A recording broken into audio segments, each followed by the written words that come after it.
구독과 좋아요, 알람 설정 감사합니다. 그럼 이야기 시작하도록 하겠습니다. 오후 6시, 김선희는 약국 계산대에서 하루 매출을 정리하고 있었다.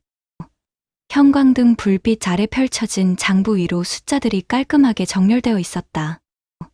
15년째 운영해온 이 작은 동네 약국은 그녀에게 단순한 생계수단 이상의 의미였다. 대학에서 약학을 전공하고 신혼초 남편과 함께 문을 연 이곳에서 그녀는 매일 아침 7시부터 밤 9시까지 성실히 일해왔다. 어머님, 혈압약 떨어져 가니까 내일 오세요. 마지막 손님을 배웅하며 선희는 미소를 지었다. 동네 어르신들은 그녀를 딸처럼 여겼고 그녀 역시 이들의 건강을 챙기는 일에 보람을 느꼈다. 문득 시계를 보니 7시가 넘어 있었다.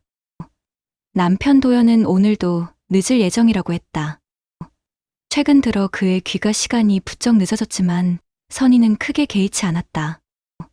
결혼 10년 차 서로에게 익숙해진 부부의 일상이려니 했다. 딸랑, 약국 문을 여는 소리가 들렸다. 어서 오세요.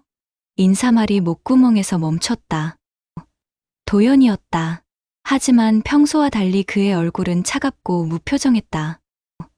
어깨는 움츠러들어 있었고 눈동자에는 그녀가 본 적 없는 낯선 감정이 서려 있었다. 여보, 일찍 왔네. 저녁 뭐 먹을까? 선희가 밝게 말했지만 도연은 대답하지 않았다. 대신 주머니에서 서류 봉투를 꺼내 계산대 위에 던졌다. 봉투에서 흰 종이들이 삐져나왔다. 서류에 사인해. 목소리는 건조했다. 감정의 기복도 망설임도 없는 기계적인 음성이었다. 무슨 서류인데? 선희가 봉투를 집어들려 하자 도연이 손목을 잡았다. 차가운 손길이었다. 이혼 서류야. 나 이제 여기서 못 살겠다. 순간 시간이 멈춘 듯했다. 약국 안의 모든 소리가 사라지고 형광등의 윙윙거리는 소리만 귓가에 맴돌았다. 선희는 도연의 얼굴을 찬찬히 살펴봤다. 농담을 하는 표정이 아니었다. 갑자기 무슨 소리야? 우리가 뭔 문제라도 있었나? 다 끝났어. 더 말해 뭐해. 도연의 답변은 냉정했다. 그는 주머니에서 약국 열쇠를 꺼내 계산대 위에 던졌다. 쨍그랑 금속 소리가 조용한 약국 안에 메아리쳤다. 여보, 잠깐만. 뭔 일인지 얘기해보자. 갑자기 이게 무슨... 선희가 일어서려 했지만 도연은 이미 약국 문으로 향하고 있었다. 그의 뒷모습은 결연했다. 돌아서지 않았다. 장도연! 선희가 그의 이름을 불렀지만 도연은 멈추지 않았다. 약국 문이 닫히는 소리와 함께 그의 발걸음 소리도 멀어져 갔다. 홀로 남은 약국 안에서 선희는 계산대 위에 서류를 내려다봤다. 이혼합의서. 친숙한 글자들이 낯설게 보였다. 10년 전 혼인신고서에 서명할 때의 설렘과는 정반대의 감정이 밀려왔다. 그녀는 의자에 주저앉았다. 무엇이 잘못되었을까? 최근 며칠간 도연의 행동을 되짚어봤지만 특별히 이상한 점은 없었다. 아니, 정확히는 이상한 점들이 있었지만 그녀가 애써 무시하려 했던 것들이었다. 늦어지는 귀가 시간, 줄어든 대화, 그리고 자꾸만 피하려는 시선들. 선희는 서류를 다시 들여다봤다. 재산분할, 위자료, 양육권. 아이도 없는 그들에게 마지막 항목은 해당 사항이 없었다. 그것만이 작은 위안이었다. 밖은 어느새 깜깜해져 있었다. 약국의 형광등만이 외롭게 그녀를 비추고 있었다. 이혼 서류를 받은 지 사흘이 지났다. 선희는 여전히 평소와 다름없이 약국 문을 열었다. 하지만 손님들의 안부 인사에도 예전만큼 밝은 웃음을 짓기 어려웠다. 밤새 뒤척이며 보낸 시간들이 그녀의 얼굴에 그대로 드러나 있었다. 사장님, 요즘 안색이 안 좋으신데 괜찮으세요? 단골 할머니의 걱정 어린 목소리에 선희는 억지로 미소를 지었다. 괜찮아요, 할머니?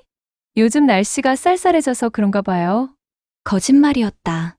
도연은 집에 돌아오지 않았고 전화도 받지 않았다. 변호사를 통해서만 이혼 절차를 진행하겠다는 차갑고 공식적인 메시지만 전해받았을 뿐이다. 15년간 함께 읽고온 모든 것이 하룻밤 사이에 무너지는 기분이었다. 오후 2시쯤 약국이 한산해진 시간. 선희는 진열장 정리를 하며 생각에 잠겨 있었다. 그때 딸랑 출입문 벨이 울렸다. 어서 오세요. 고개를 든 선희는 잠시 멈칫했다. 낯선 중년 여성이 서 있었다. 40대 후반쯤으로 보이는 그 여인은 값비싼 핸드백을 들고 있었고 화장도 정성스럽게 했지만 왠지 어색한 미소를 짓고 있었다. 혹시 김선희 사장님이시죠? 네. 그런데요. 여인은 약국 안을 둘러보더니 선희에게 다가왔다. 그녀의 걸음걸이에는 묘한 자신감이 배어 있었다. 마치 이곳이 자신의 영역인 양. 저는 박지영의 어머니예요. 지영이가 평소 사장님 이야기를 많이 해서 한번 뵙고 싶었거든요. 박지영. 선희는 그 이름을 어디선가 들어본 듯했지만 정확히 기억나지 않았다. 지영이요. 죄송하지만 누구신지. 아, 도연 씨 직장 후배예요. 우리 딸이 그쪽 회사에서 일하거든요. 도연의 이름이 나오자 선희의 표정이 굳어졌다. 여인은 그런 선희의 변화를 놓치지 않았다. 사장님도 아시겠지만 요즘 젊은 사람들은 참 빨라요. 우리 지영이도 그렇고. 여인은 말끝을 흐렸다. 그리고는 가방에서 초음파 사진을 꺼내 선희 앞에 놓았다. 이제 그만 약국을 딸아이에게 넘기세요. 우리 지영이 도연 씨 아이 가졌거든요. 순간 선희의 머릿속이 하얘졌다. 초음파 사진 속 작은 생명체가 모든 것을 설명해주고 있었다. 도연의 갑작스러운 이혼 요구, 차가운 태도, 피하려는 시선들. 모든 퍼즐 조각이 맞춰지는 순간이었다. 뭐라고 하셨죠? 선희의 목소리는 떨리고 있었지만 여인은 오히려 당당했다. 임신 3개월이에요. 이제 곧 입덧도 심해질 테고 지영이가 안정을 취해야 하거든요. 도연 씨도 새 출발을 해야 하니까 약국은 우리가 맡는 게 좋을 것 같아서요. 아직은 내 남편이죠. 선희의 목소리는 차갑게 가라앉아 있었다. 여인의 뻔뻔함에 오히려 냉정함을 되찾았다. 그리고 여긴 제 약국이에요. 제가 15년 동안 직접 운영해 온 곳이죠. 여인의 미소가 조금 굳어졌다. 사장님, 현실을 받아들이세요. 지영이가 아이까지 가진 마당에 언제까지 우실 건가요? 도연 씨도 이미 마음을 정했고요. 그래서 직접 나서신 건가요? 당신 딸 대신에? 뭘 그렇게 매정하게 말씀하세요. 우리도 좋게 정리하려고 온 건데. 여인은 가방에서 명함을 꺼내 계산대 위에 놓았다. 생각해보시고 연락주세요. 빨리 정리하는 게 서로에게 좋을 거예요. 여인이 돌아서려는 순간 선희가 말했다. 박지영 씨 어머니, 한 가지만 묻겠어요. 여인이 뒤돌아봤다. 제 남편이 먼저 접근한 건가요? 아니면 당신 딸이? 여인의 얼굴에 잠깐 당황스러운 기색이 스쳤다. 하지만 곧 능청스러운 미소를 지으며 대답했다. 사랑에 먼저도 나중도 없죠. 중요한 건 지금 우리 지영이 배 속에 있는 아이예요. 약국 문이 닫힌 후 선희는 홀로 서 있었다. 초음파 사진은 여전히 계산대 위에 놓여 있었다. 칩주된 태아의 모습이 선명하게 보였다. 그녀는 천천히 의자에 앉았다. 분노보다는 허탈함이 먼저 밀려왔다. 15년 결혼 생활이 한 장의 초음파 사진으로 끝나는 현실이 믿어지지 않았다. 하지만 동시에 한 가지 확신이 섰다. 그녀는 쉽게 물러서지 않을 것이었다. 합의 조정실은 생각보다 작았다. 사각형 테이블을 사이에 두고 선희와 도연이 마주 앉았다. 일주일 전까지만 해도 같은 침대에서 잠들었던 사람이 이제는 낯선 타인처럼 느껴졌다. 도연은 선희와 눈을 마주치지 않았다. 대신 창밖을 바라보거나 서류를 들여다보며 시간을 보냈다. 양측 모두 준비되셨나요? 중년의 조정의원이 안경을 고쳐 쓰며 말했다. 선희는 조용히 고개를 끄덕였다. 지난 며칠간 그녀는 철저히 준비했다. 변호사와의 상담, 재산 목록 정리, 그리고 무엇보다 마음의 준비를. 장도연 씨 측에서 먼저 말씀해 주시죠. 도연의 변호사가 서류를 펼쳤다. 저희 의뢰인은 원만한 합의를 원합니다. 재산 분할은 법정 기준에 따라 50대 50으로 하되 위자료는 요구하지 않는 선에서 정리하고 싶습니다. 위자료를 요구하지 않는다고요? 선희가 처음으로 입을 열었다. 도연이 잠시 그녀를 쳐다봤다가 다시 시선을 돌렸다. 네, 서로 좋게 헤어지는 게 좋지 않겠습니까? 도연의 변호사가 대답했지만 선희는 도연을 똑바로 바라봤다. 좋게 헤어진다고요? 15년 결혼 생활을 일방적으로 끝내놓고? 선희 씨, 도연이 처음으로 그녀의 이름을 불렀다. 하지만 목소리에는 죄책감보다는 피로감이 배어 있었다. 이제 와서 과거 얘기해봤자 소용없어요. 우리 서로 새 출발하는 게 좋지 않겠어요? 선희는 차갑게 웃었다. 새 출발. 그에게는 이미 새로운 여자와 아이가 기다리고 있었다. 좋아요. 그럼 제 조건을 말씀드릴게요. 선희의 변호사가 서류를 내밀었다. 위자료 3억. 그리고 접근금지 명령을 요청합니다. 3억이라고요? 도연이 처음으로 목소리를 높였다. 약국 운영으로 번 돈까지 합치면 우리 공동 재산이 6억 정도 되죠. 법정 기준으로 재산 분할받고 불륜에 대한 위자료 3억. 합리적인 요구라고 생각해요. 불륜이라뇨? 우리는 이미 끝난 사이였어요. 언제 끝났다고 했나요? 이혼 서류 던지기 전까지 저는 몰랐는데요? 조정실 안이 조용해졌다. 도연은 입술을 꽉 물고 있었다. 그리고 접근금지는 꼭 필요해요. 박지영 씨 어머니가 제 약국까지 찾아와서 넘기라고 하더군요. 미리 정리할 게 있나 봐요? 도연의 얼굴이 사색이 되었다. 뭔 소리예요? 누가 약국에 갔다고?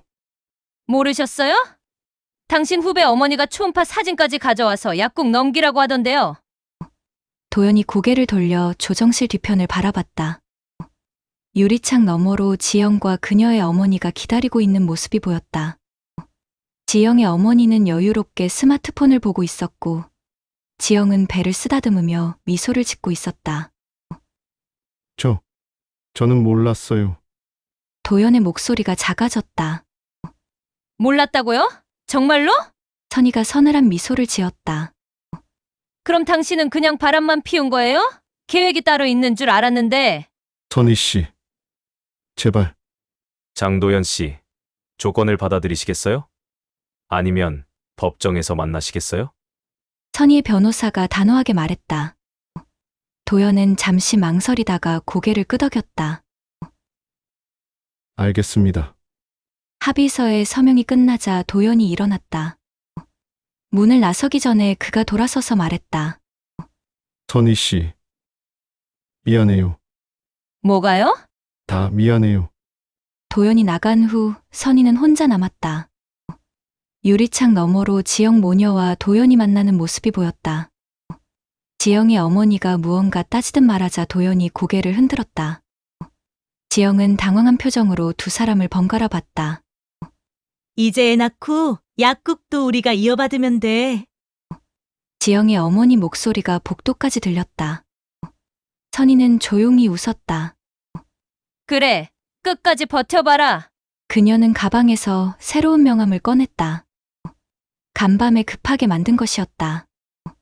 김선희 약사. 선희 약국 대표. 변화는 이미 시작되고 있었다. 이제 그녀는 누구의 부인도 아닌 김선희 그 자체로 살아갈 준비가 되어 있었다. 유리창 너머에서는 여전히 세 사람의 실랑이가 계속되고 있었다. 하지만 선희에게는 더 이상 그들의 일이 아니었다. 그녀에게는 지킬 것이 있었고 이길 방법도 있었다. 조정실을 나서며 선희는 속으로 중얼거렸다. 이제 시작이야. 법정 합의 후 일주일이 지났다. 선희는 평소와 다름없이 약국을 운영했지만 마음 한편으로는 묘한 의구심이 자리 잡고 있었다. 도연이 보였던 당황스러운 반응들, 특히 지영 어머니의 약국 방문을 정말 몰랐다는 그의 표정이 계속 머릿속에 맴돌았다. 정말 모든 게 계획된 일이었을까? 그날 오후 선희의 휴대폰이 울렸다. 도연의 변호사였다. 김선희 씨, 급한 일이 생겼습니다. 지금 사무실로 오실 수 있나요? 무슨 일인가요? 전화로는 직접 오셔서 확인해 보시는 게 좋겠습니다. 30분 후 법무법인 사무실. 선희가 도착했을 때 도연은 이미 와 있었다. 그의 얼굴은 핏기가 전혀 없었고 손은 바들바들 떨리고 있었다. 뭔 일인지 말씀해 주세요. 선희가 앉자마자 변호사가 서류 봉투를 내밀었다. 유전자 검사 결과가 나왔습니다. 유전자 검사요? 박지영 씨 측에서 양육비 산정을 위해 친자 확인을 요청했습니다. 그런데 변호사가 말을 잠시 멈췄다. 결과가 어떻게 나왔는데요? 장도연 씨가 친부가 아닙니다. 순간 사무실 안이 조용해졌다. 선희는 서류를 받아들고 천천히 읽어봤다. DNA 일치율 0%. 친자 관계 성립되지 않음. 명확한 결과였다. 그럼 아버지가 누구라는 거예요? 선희가 도연을 쳐다봤다. 도연은 양손으로 얼굴을 감싸고 있었다. 추가 검사를 했습니다. 박지영 씨의 요청으로 변호사가 또 다른 서류를 내밀었다. 친부는 장도연 씨의 형인 장도민 씨입니다. 형, 도연이 고개를 들었다.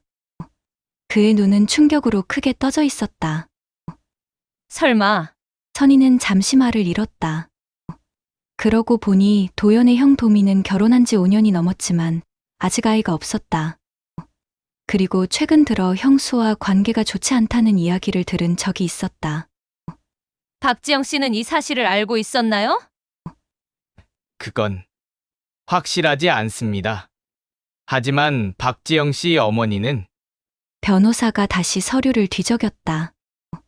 추가로 확인한 바에 따르면 박지영 씨와 장도민 씨의 관계는 이미 6개월 전부터 시작되었습니다. 장도연 씨와는 한 달 정도. 도연이 갑자기 일어섰다. 한 달? 그럼 처음부터? 미안합니다. 장도연 씨? 박지영 씨 측에서 처음에는 당신을 친부라고 주장했지만 유전자 검사 결과 이렇게 나왔습니다. 선희는 서늘한 미소를 지었다. 모든 퍼즐이 맞춰지고 있었다. 그럼 지영이와 그 어머니는 처음부터 이 사실을 알고 있었다는 거네요? 그건 추측일 뿐. 아니에요. 선희가 단호하게 말했다. 지영이 어머니가 제 약국에 와서 한 말들을 보면 분명히 알고 있었어요. 그런데 왜 도연이를 끌어들인 걸까요? 도연이 비틀거리며 의자에 다시 앉았다. 형수가 임신을 못하니까. 그래서 나를. 미끼로 썼다는 거죠. 선희의 목소리는 차갑게 가라앉았다. 당신 형은 유부남이니까 책임질 수 없고 그래서 당신을 대신 아버지로 만들려고 했던 거예요. 약국까지 덤으로 얻으면서. 그럼 나는 뭐였던 거야? 도연의 목소리는 떨리고 있었다. 당신 결국 피부치에게까지 자리를 내줬네. 선희가 서늘한 미소를 지으며 말했다. 도연은 고개를 들어 그녀를 바라봤다. 선희야, 나는 정말 몰랐어. 정말로. 알았어요. 몰랐다고 치죠. 그런데 이제 어떻게 할 거예요? 변호사가 끼어들었다. 법적으로는 이혼 합의가 이미 성립되었기 때문에 이 사실이 합의를 무효화하지는 않습니다. 다만 박지영 씨 측에서 장도민 씨를 상대로 새로운 소송을 제기할 가능성이 높습니다. 선희는 가방을 들고 일어났다. 그건 그분들이 알아서 하실 일이죠? 저는 이미 정리 끝났으니까. 문을 나서려는 선희를 도연이 불렀다. 선희야, 정말 미안해. 선희가 돌아섰다. 뭐가요? 바람핀 거요? 아니면 이용당한 거야? 도연은 대답하지 못했다. 둘 다라면 그냥 인생 공부 비싸게 한 거라고 생각하세요.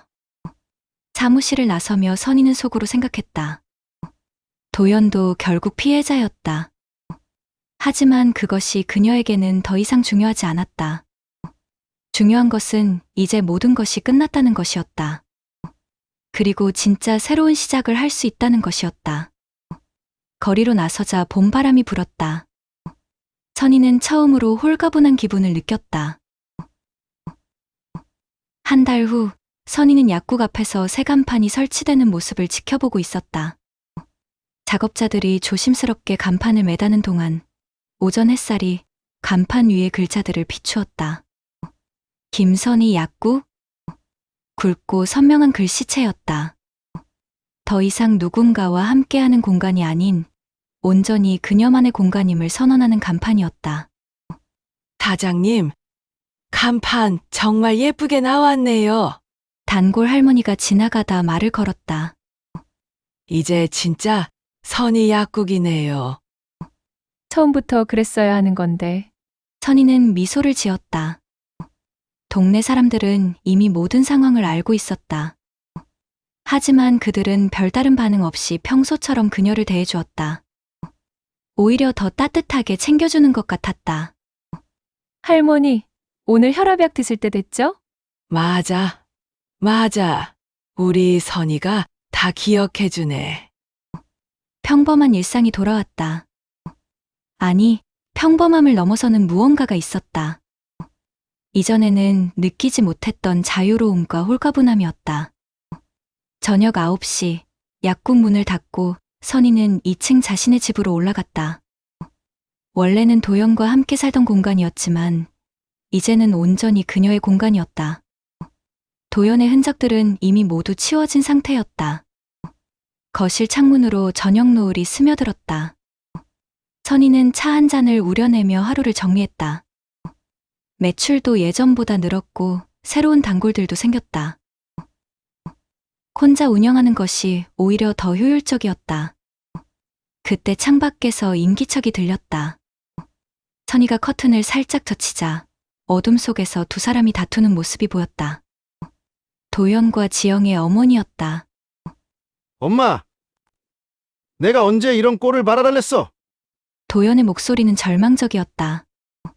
한 달 사이에 그는 많이 변해 있었다. 살도 빠졌고 옷차림도 예전만큼 단정하지 않았다. 네가 약국만 가져왔어도 이런 일 없었어. 그리고 지영 어머니가 잠시 멈췄다가 더 낮은 목소리로 말했다. 너 형의 아이인 거 몰랐냐? 순간 정적이 흘렀다. 도연이 경악하며 지영 어머니를 노려봤다. 뭐라고 했어? 알고 있었다고?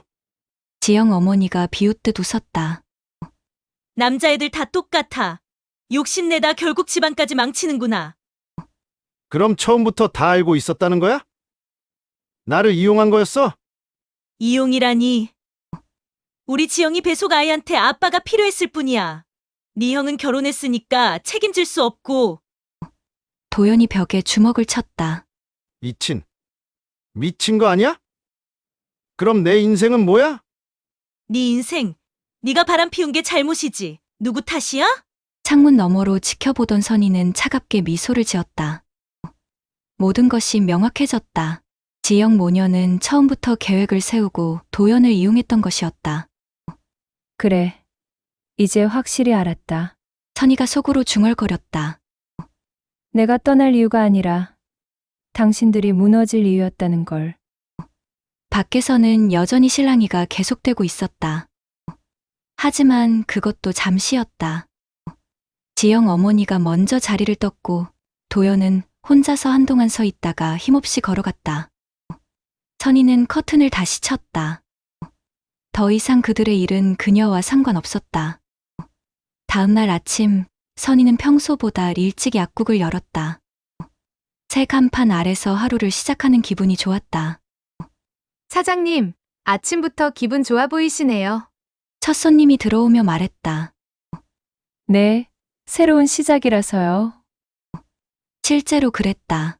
이혼, 배신, 속임수, 모든 것을 겪고 난 후 그녀는 더 강해져 있었다. 누군가에게 의존하지 않고도 충분히 살아갈 수 있다는 것을 증명했다.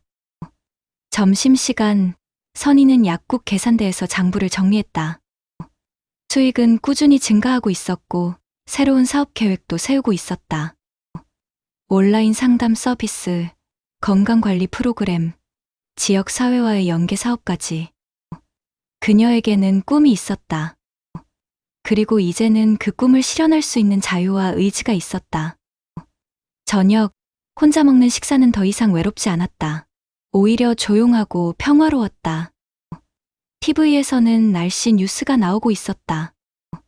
내일은 맑을 예정이라고 했다. 선희는 창밖을 바라보며 생각했다. 이제 내 이름으로 시작한다. 그녀의 새로운 인생이 막 시작되고 있었다. 그리고 그 시작은 그 어느 때보다 희망적이었다. 약국 간판에 적힌 김선희 약국 글자가 가로등 불빛을 받아 은은하게 빛나고 있었다. 마치 새로운 미래를 밝히는 등대처럼. 지금까지 시청해 주셔서 감사드리며 다음에는 더 좋은 인연 스토리로 찾아오겠습니다.